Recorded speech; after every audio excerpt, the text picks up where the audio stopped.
कुछ वर्ष पहले की बात है। संयुक्त राज्य अमेरिका के मिशिगन नामक स्थान में अंतर्राष्ट्रीय नैतिक सशक्तिकरण सम्मेलन हो रहा था।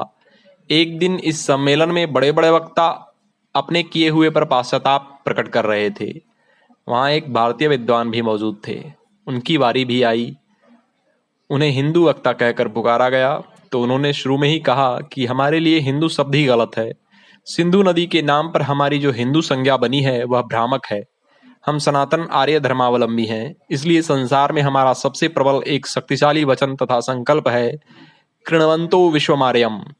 संसार भर को हम आर्य बना दें।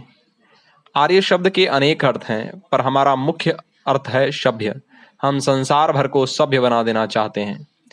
इस पर एक व्यक्ति ने खड़े होकर पूछा, क्या हम सभ्य नहीं हैं? क्या हम हिंदू या आर्य नहीं हैं? इस पर दिया गया उत्तर लोगों के लिए बड़ी जानकारी पैदा करने वाला था। उत्तर था, सभ्यता का अर्थ यदि आजकल का संसार व्यापी संपर्क, व्याभिचार, तृष्णा, युद्ध तथा परस्पर वैमनस्य है, तो हमारे धर्म के अनुसार आप, हम सब कोई भी जो ऐसा आचरण करता है सभ्य नहीं है, अनार्य है।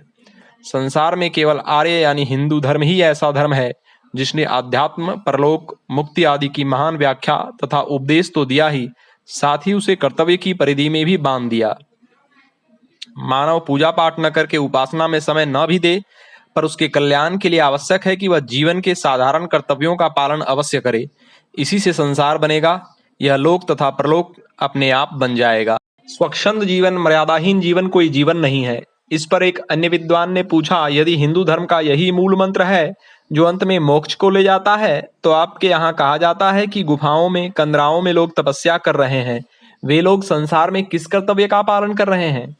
इस पर कहा गया, कर्तव्य पथ का पालन करते करते एक ऐसी स्थिति आती है कि व्यक्ति कर्म के ऊपर उठ जाता है और कर्म उसमें लिप्त नहीं होते एवं न उसे कर्म फल की कोई लिप्सा ही रहती है।